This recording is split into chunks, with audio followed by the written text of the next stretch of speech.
John had been hiking through the dense woods on the outskirts of town when he heard a strange noise. It was a low, rumbling sound that seemed to echo through the trees. At first he thought it was just the wind, but then the noise grew louder, more distinct. His curiosity got the better of him, and he followed the sound, hoping it would lead to something interesting.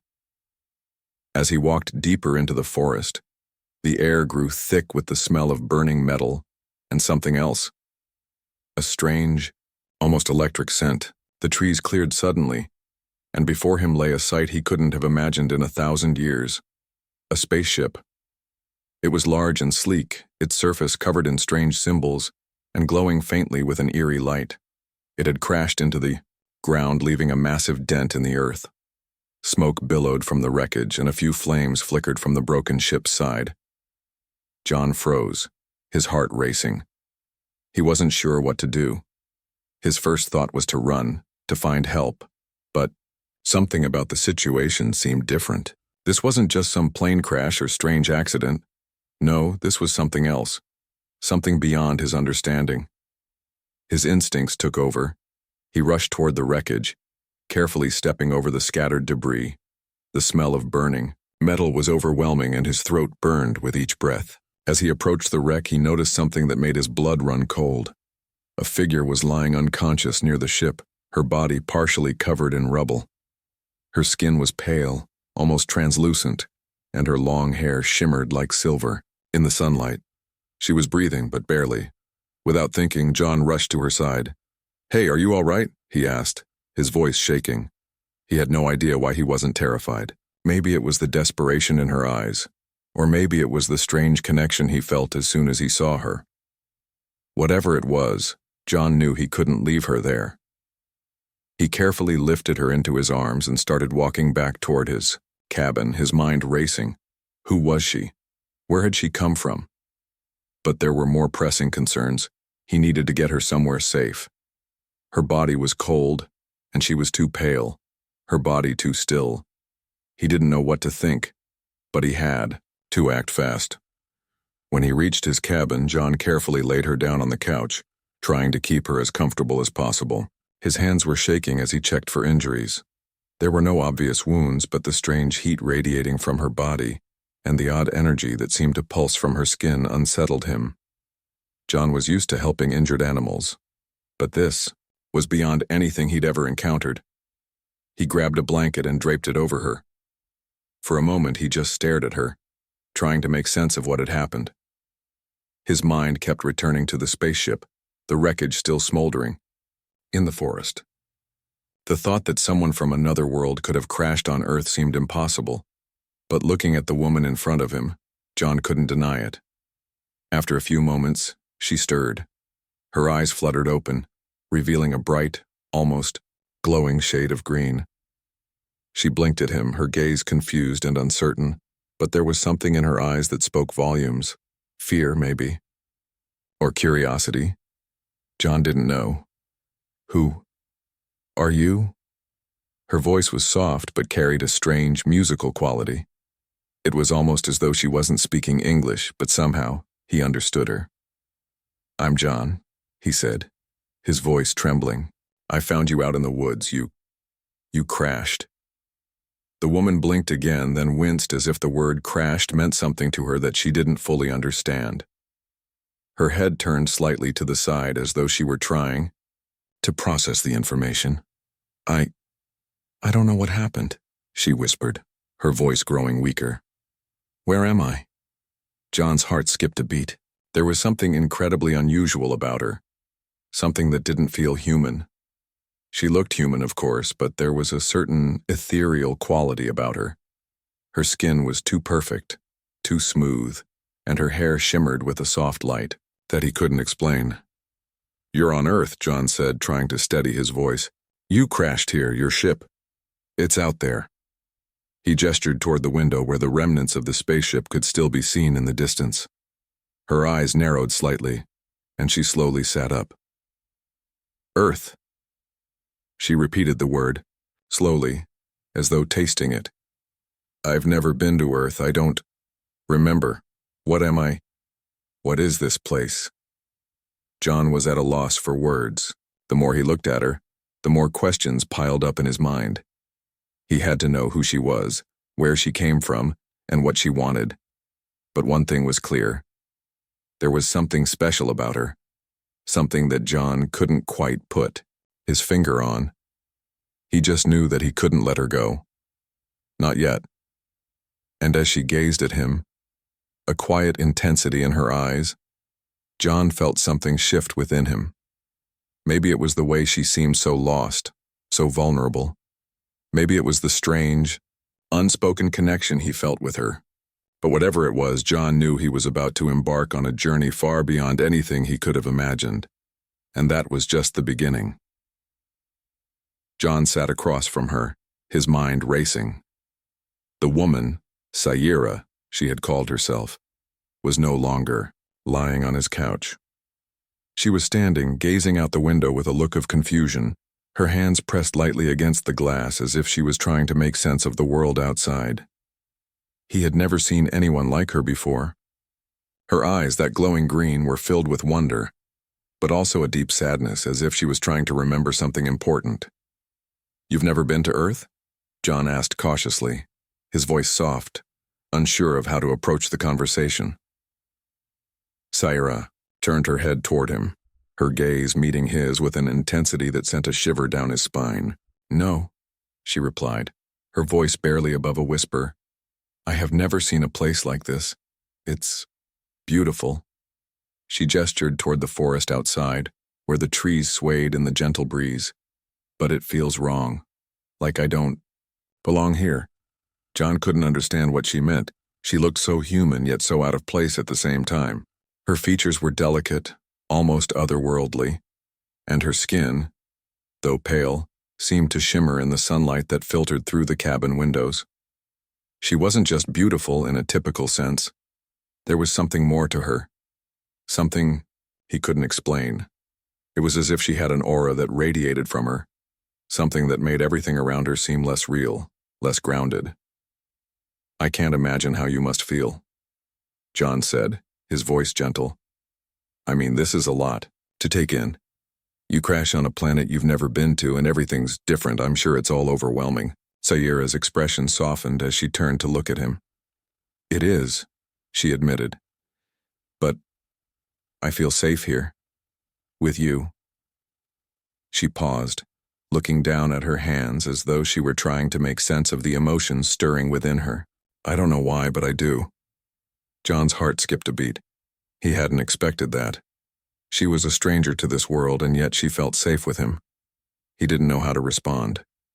All he could do was offer a small smile, unsure of what to say next. "Tell me more about yourself," he finally said, wanting to learn more about her, to understand who she was. "Where do you come from? What happened to your ship?" Saira turned away from the window, and for a moment she seemed lost in thought. Her eyes flickered with a distant look, as if she were reliving something painful. "I come from a distant star system called Mirathos," she began, her voice quiet. "It's far from here, too far for you to understand. My people, we are not like you, we are not human." John listened intently, his curiosity growing. "What do you mean? What are you exactly?" Saira sighed, her shoulders slumping as if the weight of her words was too much. "My people evolved long ago beyond the need for emotions. We are driven by logic, by duty, by survival. But She hesitated, and for the first time since John had met her, she looked vulnerable. "I don't feel that way. Not anymore. Something changed when I saw you." John's heart raced again, but he kept his composure. "What changed?" Saira looked at him, her green eyes filled with a mixture of uncertainty and longing. "You showed me kindness. You didn't turn away from me when I was broken and lost. Most humans, they would have been afraid of me. But you helped me. I don't understand it, but it's something I've never known before." John couldn't help but feel a warmth spread through him at her words. He hadn't done anything extraordinary. He had just helped her when she needed it. But to Saira, it seemed to mean something much deeper. He had never thought of himself as someone who could change a person's life. let alone an alien princess's. You're not like the others, she continued, her voice trembling slightly. You're different. And I think that's why I'm drawn to you. I've never felt like this before. I don't know what it means, but I know I want to understand it. John stood up, pacing slowly as he tried to make sense of what was happening. Look, I don't know what's going on here, Sayira, but I'll help you. I don't know how, but I will. I can't just let you be alone in a place you don't know. Sayira's eyes softened, and for the first time since she had arrived, she smiled. A small, quiet smile that warmed John's heart. I don't want to be alone either, she whispered. But I don't know what to do. I don't know what I'm supposed to do. My people, they will come for me. They won't allow me to stay here. I'm breaking their laws by being with you. They will never understand why I want to stay. John felt a pang of fear. The idea of losing her, of being forced to part ways with someone who had come to mean so much in such a short time, terrified him. We'll figure it out, he said, though he wasn't sure how. We'll find a way. Sayira looked at him, her expression serious now. I want to stay here, she said softly, but I don't know if I can. John's mind raced. He didn't know how to fix her problem, but he knew one thing for sure. He wasn't going to let her go without a fight. The days that followed were a blur of strange moments, each one more puzzling than the last. John had tried to focus on the usual things, his work, his daily routine, but his mind kept drifting back to Sayira.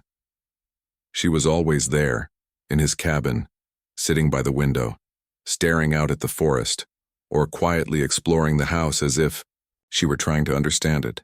She was like no one John had ever met. Her beauty was otherworldly, yes, but it was more than that. There was something in her eyes, a deep sadness mixed with curiosity, and John felt drawn to her in a way he couldn't explain. It was as if she wasn't just a stranger who had crash-landed on Earth. She was someone he was meant to help, someone whose life was tangled with his own in ways he didn't understand. One evening, as the sun began to set and the sky turned, a deep shade of orange, John sat across from her at the small kitchen table. He had made dinner, something simple, a stew with vegetables he'd picked from his garden, but the food hardly mattered. They weren't talking about the stew. They weren't even talking about much at all. Sayira was quiet, her green eyes fixed on the bowl in front of her, her fingers gently tracing the rim. John couldn't help but watch her. Every movement she made seemed deliberate, as though she were constantly trying to understand how this world worked, how the simplest actions, eating, speaking, smiling, were so different from the life she had known.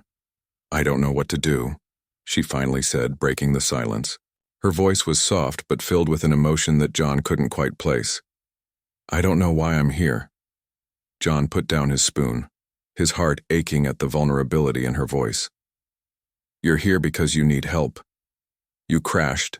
Sayira, you're hurt, you're confused, I'm just trying to help you figure this out.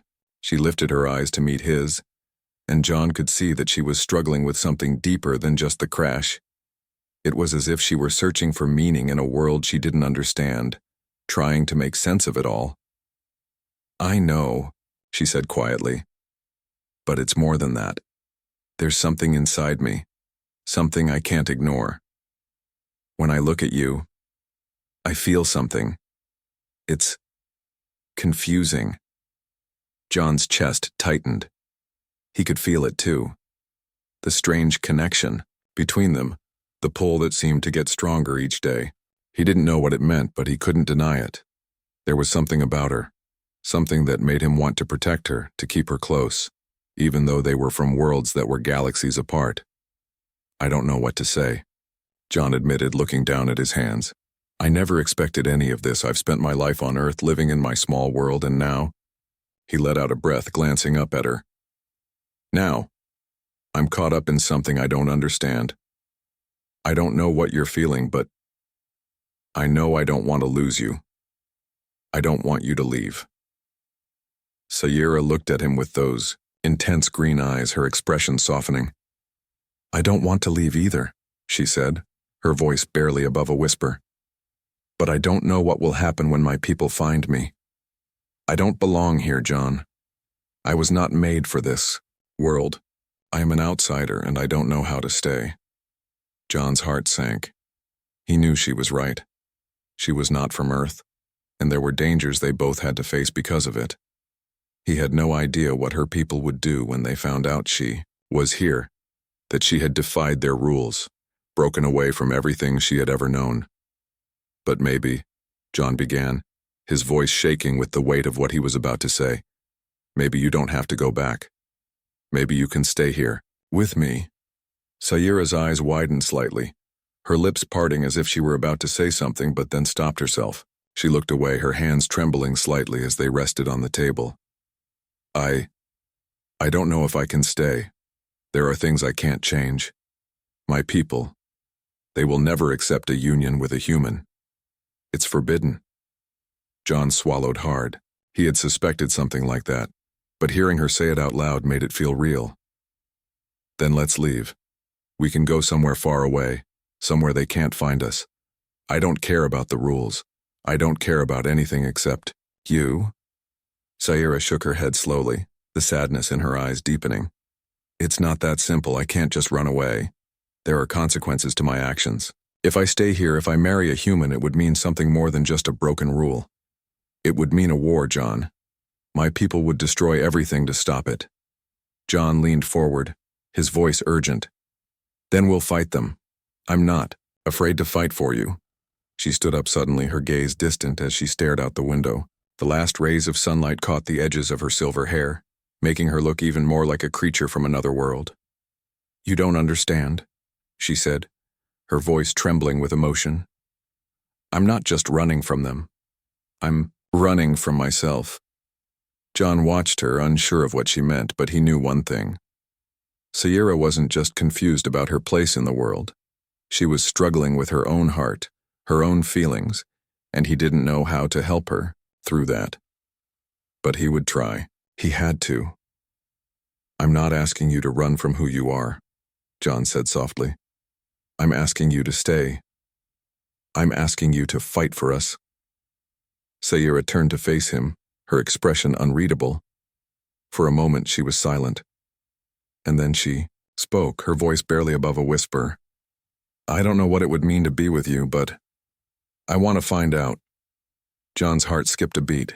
He didn't know where this journey would take them, but for the first time, he felt that they were both ready to face whatever came next. Days turned into weeks, and life for John and Sayira settled into an uneasy rhythm. They spent their days talking, learning about each other, and trying to make sense of the situation they were in. Sayira, though still confused about her feelings, seemed to grow more comfortable with her new life on Earth. She asked questions about everything, about the world, about emotions, about human nature. John, in turn, tried to explain things he'd never really thought about before. But no matter how many times he tried, there were still so many things she couldn't grasp. At night, they would sit together on the porch of John's cabin, watching the stars. Sayira often stared up at the sky, her eyes filled with a longing that John couldn't quite understand. She never spoke about her home, but John knew she missed it. Her alien nature was always just beneath the surface, a reminder that she didn't belong here no matter how hard she tried to fit in. One evening, as they sat on the porch, the air thick with the smell of pine and damp earth, Sayira spoke up. Her voice was steady, but there was something in it that made John's stomach twist with fear. John, she began, her green eyes meeting his. I need to tell you something. I'm not sure how to say this, but I think you should know. John turned to her, his heart beating faster. What is it? I can feel them, she said quietly, almost as though she were afraid of saying it out loud. I can feel my people coming. They're getting closer. I can't hide from them forever. John's blood ran cold. He had known that her people would eventually find her, but hearing it from Sayira made it real. How close are they? He asked, trying to keep his voice steady. Very close, she replied. They'll be here soon, and when they come, there will be no turning back. They won't stop until they have me. They'll do whatever it takes to bring me home, even if it means destroying everything in their path. John's mind raced. He couldn't lose her. He couldn't let her go back to a life she didn't want. He had no idea what her people were capable of, but he didn't care. He would fight for her no matter the cost. "We can't let them take you," he said, his voice firm. "We'll leave, we'll run. We'll find a place where they can't reach us." Sayura shook her head, her expression pained. "It's not that simple, John. My people have ways of finding us no matter where we go. They have technology far beyond anything on Earth. Running won't help. And if I leave, it won't just be my people who come after me. There will be others, people who have been watching, waiting." John felt a cold chill run through him. He had hoped that he could protect Sayura, that he could keep her safe from the danger that was closing in on them, but now it seemed impossible. The more he learned about her world, the more he realized how outmatched he was. She was a princess, part of an advanced alien civilization, and he was just a man, a simple human. "I'm not afraid," he said, though his voice wavered. "We'll figure it out. We have to." Sayura turned away from him, her eyes scanning the horizon. The stars were beginning to twinkle in the sky, but she didn't seem to notice. "I don't want to leave," she whispered. "But I can't stay here either. Not if it means endangering you. I've already broken so many rules, just by being with you. I've already defied everything my people cleave in. And if they find out..." John's heart clenched. He could see the pain in her eyes, the guilt that weighed heavily on her. "You haven't done anything wrong, Sayura," he said softly. "You haven't hurt anyone. You've just found someone who cares about you. That's not something to be ashamed of." She looked at him then, and for the first time she smiled. It was a small smile, but it was enough to make John's heart soar. "You don't understand," she said quietly. "But you're right. I don't want to go back. I don't want to lose you." John reached out, taking her hand in his. The warmth of her skin, the soft pulse of energy that seemed to hum from her, made him feel closer to her than ever before. He didn't know how to fix this. He didn't know how to protect her from the dangers that were coming, but he knew one thing for sure. He wouldn't let her go without a fight. "We'll figure it out," he said again, this time with more certainty. "We'll fight this together." Sayura squeezed his hand gently, her eyes meeting his. "But what if I'm not strong enough?" she asked, her voice tinged with fear. John shook his head. "You are stronger than you think, and I'll be with you every step of the way." For a long moment, neither of them spoke. The sound of the wind rustling through the trees was the only noise between them. John could feel the weight of the situation pressing down on them both. Sayura was in danger, and there was nothing he could do to stop it. But one thing was clear: he wasn't going to give up on her. Not now. Not ever. As the night deepened, they sat in silence, their hands still intertwined, the stars above them watching in quiet witness to the beginning of a battle that would change everything. The days seemed to blur together as the tension between John and Sayura grew thicker. They had come to a point where the stakes were no longer just about survival, but about choosing between two worlds that could never truly exist together. John was determined to protect Sayura, but he didn't know how. She had told him the truth about her people, about the impossible decision she had to make. Sayura wasn't just running from her people, she was running from herself, from the fear that she didn't belong anywhere, not even with John. It was early one morning when everything changed. The calm of the forest outside the cabin was shattered by the sudden sound of a distant hum. John had been making coffee when he first heard it, faint but unmistakable. His heart skipped a beat, and without thinking, he rushed outside, squinting into the distance. There in the sky above the trees was a dark shape, a ship, moving fast. Sayura emerged from the cabin behind him, her face pale and her eyes wide with recognition. "They're here," she whispered. "It's them. My people." John's stomach dropped. He could feel the weight of the situation pressing down on him, but he didn't want to show Saira his fear. Instead, he turned to her, trying to mask his panic. "We have to leave. Now." Saira shook her head. "It's too late for that. They'll find us no matter where we go. They have technology that can track me through anything." John grabbed her hand, his grip tight, almost desperate. "Then what do we do? How do we fight them?" She looked at him, her green eyes filled with a sadness that he couldn't bear. "We don't fight them. I'm not worth that. I don't want to cause you any more danger." But John wasn't listening. He couldn't just stand by and let them take her away. He'd come to care for her deeply. The thought of losing her, of her being dragged back to a place where she'd never be happy, was unbearable. "We can't just give up," he said, his voice growing stronger. "You don't belong to them. You don't belong in a world that doesn't want you." Saira stepped back, her eyes filling with tears. "I didn't ask for this," she said quietly. "I didn't ask to be born into a world that doesn't know how to love. My people, they can't understand why I'm drawn to you. They can't understand why I want to stay here, on Earth, with you.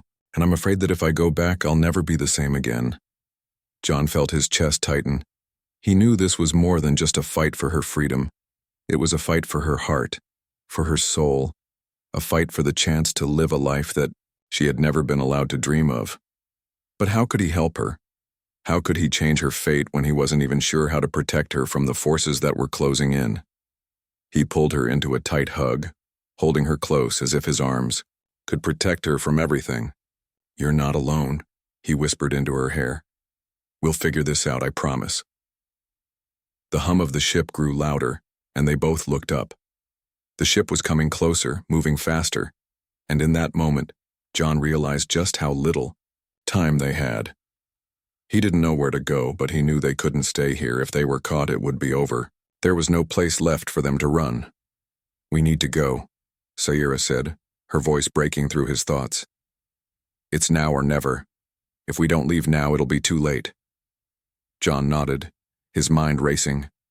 "Where? Where can we go?" She didn't answer immediately. Instead, she looked at the sky, at the ship that was getting closer, her eyes filled with determination.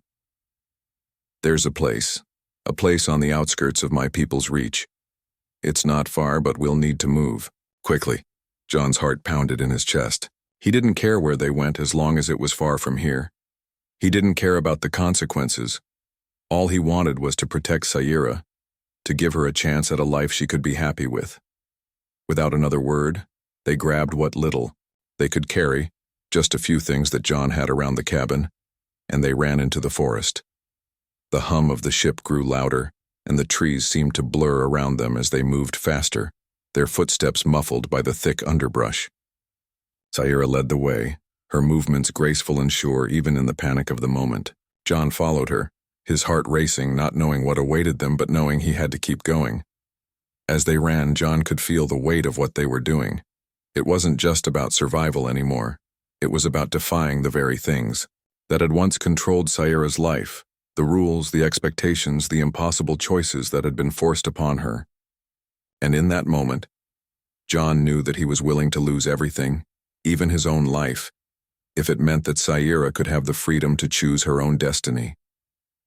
They reached a clearing, a place where the trees opened up to reveal a narrow path leading into the hills. Saira stopped, her eyes scanning the area before she turned to John. "This is it," she said, her voice steady despite the fear in her eyes. "We'll go up the hill and hide in the caves. It's the only place they won't find us." John nodded, and together they began the climb up the hill, the ship now barely visible in the sky above them. They had no idea what the future held, but one thing was certain. They were in this together, and they wouldn't let anything separate them now. The night was dark and silent, the only sounds the wind rustling through the trees and the occasional, distant call of a bird. John and Saira sat in the cave they had found earlier, hidden deep in the forest. The cave was small, but it was enough to keep them out of sight for now. Still, neither of them could relax. The ship that had followed them was now gone, but that didn't mean they were safe. It only meant they had a little more time to figure out what to do. John sat across from Sayira, watching her. Her eyes were distant, filled with thoughts he couldn't begin to understand. He wanted to reach out to her, to say something that would make her feel better, but he didn't know what to say. Everything seemed uncertain now. The world they were running from was too big, too powerful for him to protect her against. But he had promised to stand by her, and that was a promise he intended to keep. "I never thought it would come to this," Sayira said quietly, breaking the silence. Her voice sounded different, weary, as though she had carried the weight of her world for too long. "I never thought I would have to run from everything I've ever known." John shook his head. "You don't deserve any of this. You didn't ask for it." She looked at him, her eyes soft but filled with an aching sadness. "I know, but I still can't shake the feeling that I'm not meant to be here, on Earth with you. My people will never accept what we have. They will destroy it if they have to." John clenched his fists, his thoughts turning dark. He hated the idea of her having to leave, of losing her to a world that couldn't understand her. But he wasn't going to give up. Not now. Not after everything they had been through. "We'll fight them," John said, his voice steady, though his heart raced. "We can't let them take you back. We'll find a way to stop them." Sayira shook her head slowly, her face etched with concern. "You don't understand, John. They are not like us. They won't stop. They will never understand why I want to stay here, why I want to be with you." John stood up, pacing the small space of the cave. "Then we'll make them understand. We don't have to live by their rules. We can make our own." "But it's not just about the rules," Sayira replied softly. "It's about what I am, what I've always been. My people, they don't know how to love. They don't know how to feel. They are driven by logic, by duty. There has no place for someone like me. I was never meant to feel this way." John stopped pacing and turned to face her. "But you do feel this way," he said, his voice fierce. "You feel love, and that's what makes you human. You don't need to be like them. You don't need to follow their rules. You can be who you are. You can be with me." Sayira's eyes softened, but she didn't respond right away. Instead, she stood up and walked toward the entrance of the cave, her footsteps light on the rocky ground. She gazed out into the dark forest, as if searching for something in the night. The cool air brushed against her skin, but she didn't seem to notice. "I don't know if I can live with the consequences of staying here," she said finally, her voice barely a whisper. "If I stay, it means leaving behind everything I've ever known. My family, my people, everything." John approached her, his heart heavy with the weight of her words. "And if you leave, you lose everything you found here," he said quietly. "You lose me. You lose the chance to have a life you never thought was possible." Sayira turned to look at him, her green eyes searching his face for something, anything that might give her the answer she needed. "I don't know what to do, John," she said, her voice cracking with emotion. "I don't know if I can keep running. If I keep running, I might lose myself. But if I stay, I might lose you." John reached out to her, taking her hand gently in his. "You don't have to lose anyone, Sayira. You don't have to choose between us. We can figure this out. Together." She looked down at their intertwined hands, her grip tightening slightly. "But how? How do we fight against something so much bigger than us? They have power, resources. They'll stop at nothing." "We don't need power or resources," John said, his voice firm. "We have each other, and that's all we need." For a moment there was only silence, and then Sayira let out a long sigh, her shoulders slumping as if the weight of the decision had become too much. "I don't want to lose you," she whispered. John pulled her into an embrace, holding her tightly. He didn't know what would happen next. He didn't know if they could outrun the forces that were closing in on them. But in that moment, he knew that they had something worth fighting for. They had each other. And that was more than enough. As they stood there wrapped in each other's arms, the sound of something distant reached their ears. It was faint at first, just a low hum on the wind, but it grew louder, closer. The ship. They had come. Sayira pulled back, her face set with determination. "It's time," she said, her voice steady now. "We can't run anymore, we have to face them." John nodded, his heart pounding. "I'm with you, Sayira, no matter what happens." Together they turned toward the entrance of the cave, knowing that the next step they took would determine everything. They didn't know what the future held, but they would face it together. The air was thick with tension as John and Sayira stood at the entrance of the cave, staring out at the vast forest before them. The sound of the approaching ship grew louder with every passing second, and John's heart raced in his chest. This was it. The moment they had been dreading had finally arrived. Sayira turned to look at him, her face calm but her eyes filled with determination. "Are you ready?" she asked quietly, her voice steady despite the fear that lay beneath. John nodded, though his hands were shaking. "I don't know if I'm ready, but I'm not going to let them take you. Not without a fight." She smiled, the soft curve of her lips reassuring him even if just for a moment.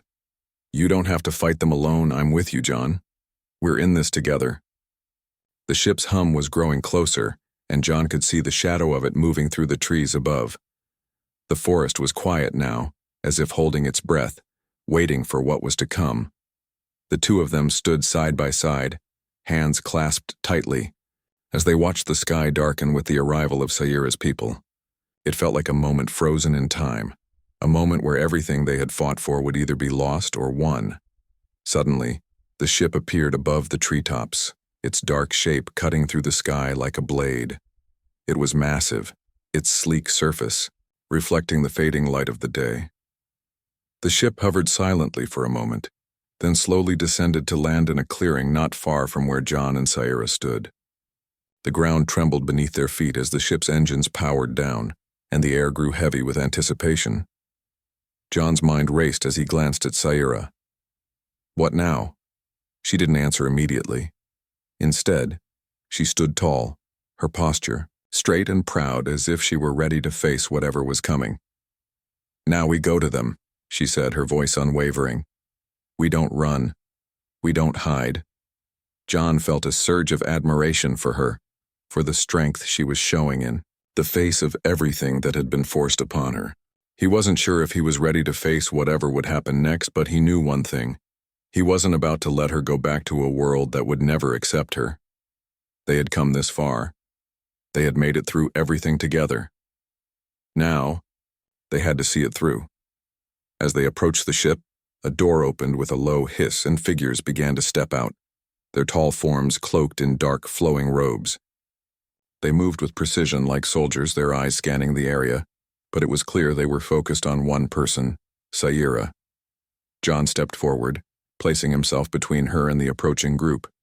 His chest was tight, but he stood firm, his gaze locked on the leader of the group, a tall figure with striking silver hair and a stern expression. The leader's eyes flickered over John before turning to Sayira.